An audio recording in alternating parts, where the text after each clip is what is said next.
My brothers hijacked my son's birthday and expected me to pay for their disaster. I made them broke. My son Max was turning 7, and I'd planned a simple party at home: pizza, cake, and some kids from his class. The budget was $300, which was already stretching it since I was a single mom working as a nurse. Max was excited about the dinosaur cake I was making myself and the treasure hunt I'd set up in the backyard. We'd been planning it together for weeks. He made handmade invitations and everything. It was going to be small, but perfect. Then my brothers Kyle and Dustin called the night before saying they had a surprise for Max. I thought maybe they got him a nice present. These two never remembered his birthday before, so I was actually touched. They were thinking of him. They said to bring Max to Jumping Jack's Fun Center at noon instead of having the party at home. I said we already had planned, but they insisted Max would love this more. Fine, maybe an hour at the play place before the home party. We showed up and the place was packed. Kyle and Dustin had rented the entire back section. There were 40 kids there. 40. I recognized maybe 5 of them. The rest were Kyle and Dustin's friends' kids who Max had never met. There was a DJ, a balloon artist, a magician, and a candy buffet that looked like it cost more than my rent. Max looked overwhelmed, but my brothers kept saying this was what a real birthday party looked like. They'd ordered custom jerseys with Max's name for all the kids. They had a professional photographer taking pictures. There was even a guy in a dinosaur costume, which was actually sweet until I found out it cost $500 for an hour. The kids were going wild on unlimited arcade cards my brothers were handing out like candy. The party went for 4 hours.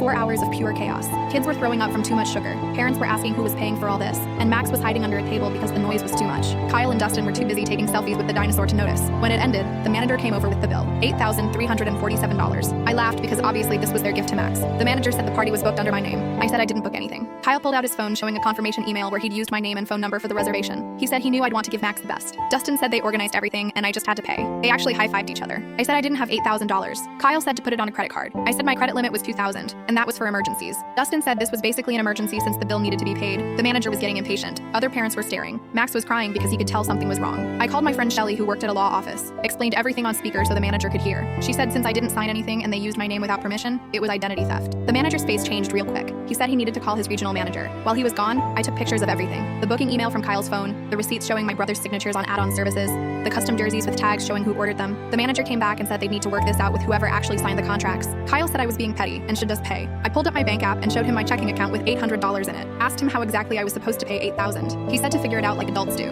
The manager said Kyle and Dustin's names were on the service agreements, so they were responsible. They tried to leave, but the manager said he'd called the police for theft of services. They had to put it on their credit cards. $4,000 each. They were screaming at me in the parking lot saying I humiliated them. I said they humiliated themselves thinking I had $8,000 for a party. Kyle said I was ungrateful after they gave Max the best party ever. I said Max spent half the party crying and didn't know anyone there. Dustin said I was a terrible mother who couldn't even give her son a proper birthday. I said proper birthdays don't bankrupt single mothers. They told everyone in the family I was cheap and ruined Max's party. I sent the family group chat the bill and explained what they did. My mom called them idiots. My dad asked if they were on drugs. My grandma said they should be ashamed trying to steal from a single mother. Kyle's girlfriend dumped him when she found out he maxed out his credit card on a party for kids he didn't know. Dustin's wife made him pick up extra shifts to pay it off. They both had to skip vacation this year to recover financially. Max still talks about his 7th birthday as the worst day ever. For his 8th birthday, we had the party at home like planned. 10 kids, dinosaur cake I made, treasure hunt in the yard. He said it was perfect. Kyle and Dustin weren't invited.